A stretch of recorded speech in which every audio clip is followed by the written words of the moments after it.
Voyager's decided to have a day off from the whole going home thing and is poking around an asteroid ring for a new element they think they discovered. They believe Star Trekium could be amazing for a wide variety of high-hazard tasks, because reasons.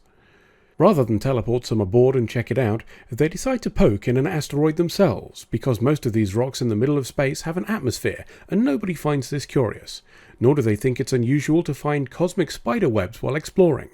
The tipping point, though, is when they find an actual fucking corpse in a cocoon, followed by a dozen more, and Jesus Christ, how have any of them survived this long with such a terrible sense of self-preservation? Do they need a sign that says, Shelob lives here?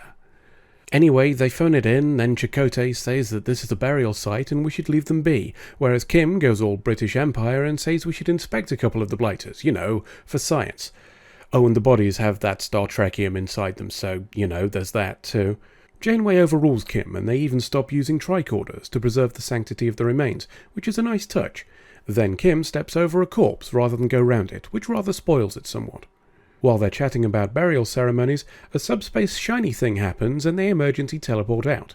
Or more accurately, they try to.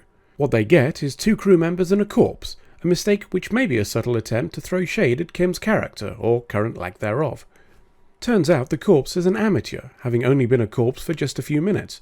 B'Elanna suggests reviving them and seeking answers, and despite Chakotay's protests, we teleport all 3 down to the sick bay for another round of fuck the Prime Directive.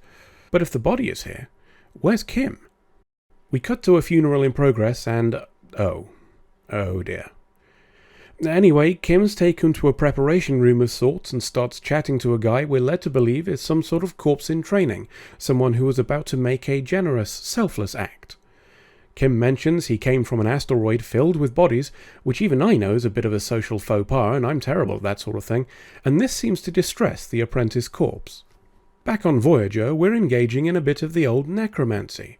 While we wait, the doc explains that the cocoon was made from the tissues of the deceased, meaning that Chakotay walked through corpse candy floss rather than cosmic spiderwebs, and honestly, I'm not sure which is worse. They get bored and wake up the zombie, who seems a little distraught at not being surrounded by dead loved ones and alien cherubim and some such, and has a bit of a moment before being sedated. On the alien planet, Kim's having the space sarcophagus explained to him by an alien doctor. The site was built around a spectral rupture, which fires every 6 hours and snags whatever's there to take to the next emanation, or afterlife. The rupture looks a lot like the subspace shiny thing. After having this explained to him as a belief system, Kim once again repeats that he came from a place filled with dead people because fuck your religion. This is received as well as you'd expect, then Kim realizes he's put his foot in it and tries to backpedal before discovering he should just shut the fuck up. Meanwhile on Voyager, Zombie's woken up again and is a bit calmer. She explains how the spectral ruptures hoover up the deceased, but is clearly upset at discovering that rather than evolving to a higher life form after death, their bodies are jammed into some space rocks. Here we see a great example of Janeway the diplomat. She says that just because they don't have the answers for her doesn't mean those answers don't exist.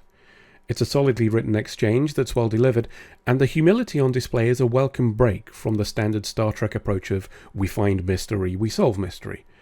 Come to think of it, this is a direction I've enjoyed seeing in Star Trek before, as one of the Deep Space Nine episodes I remember most is where Bashir is forced to acknowledge his arrogance in expecting to solve a planetary plague during his week off and is humbled by his failure. I guess what I'm after is to see humans being open to their limitations, which is in all too short a supply on a show where overcoming incomprehensible odds is what happens every week. But I digress. During the discussion with Zombie, Voyager is hit by a subspace shiny. The rupture is back, but not on an asteroid. This time it appears on the ship, and it comes bearing gifts. On the alien homeworld, Apprentice Corpse is having second thoughts about the whole afterlife business because of Kim. Apprentice Widow calls Kim an arsehole for making him maybe not want to die, and Kim apologizes for taking a big shit on the belief system of an entire culture.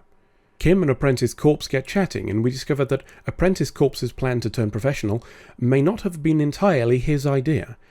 In fact, it turns out that his family, after being convinced by those in power that his departure would be what's best for him, held a referendum and the majority voted for him to cease breathing, a decision that Apprentice Corpse is beginning to think should be seen as advisory rather than binding. Voyager again, and the whole materializing bodies thing is getting a bit out of hand. Something odd though. When each corpse arrives, some sort of energy leaves it and passes out of the ship towards the rings. Anyway, they figure out that the teleporting cadavers are attracted to the warp core and decide to scarp her. Kaz and Zombie have a chat over snacks. Zombie is grappling with the idea that there may not be an afterlife, and she's been denied the chance to see the loved ones she was promised by her faith. Now, she just wants to go home. To that end, B'Elanna has an idea. Try teleporting Zombie through one of the subspace shinies, so she lands wherever Kim went. Stick a tracking beacon on her too, so they can follow, hopefully. We don't know if it'll work, but Zombie's up for it. We fly back to the ring after B'Elanna sticks a no-entry sign on the warp core so dead people don't try to teleport inside it, and try to fire Zombie through the subspace shiny. It goes pear-shaped and they pull her back, but now she's wearing a net curtain. Oh, and she's dead. Proper dead, not undead, so Janeway teleports her to an asteroid. On the alien homeworld, Alien Doctor is telling Kim that he's going to a medical facility where they can do some proper probing. Kim's less than keen on the idea, but Alien Doctor tells him that some of the locals are grabbing pitchforks and torches for that whole shitting on their religion thing. While he waits to be transferred, he talks to Apprentice Corpse, who seems to be going through with the whole being dead thing, despite his desire to bugger off and live with his friends in the mountains. Plan no, as Kim suggests taking his place. After all, one teleporting nearly corpse is very much like another, right? There's the slight problem that it will kill him, but he thinks Voyager's crew will find and revive him quickly enough. Funeral time, and they lock Mummy Kim in the sarcophagus, which then kills him. The subspace shiny spits him out on Voyager. Oh, and incidentally, he'd have been nude. We teleport him to sickbay, where the Doc and Kez revive him. Then Janeway gives him a couple of days off for being dead. Oh, and tells him that the energy leaving each body as it arrives joins the ambient energy of the ring, which is apparently unusually dynamic and otherwise wibbly, so who knows?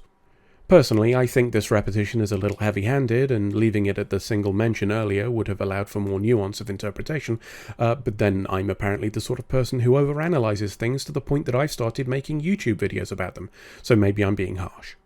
End of episode.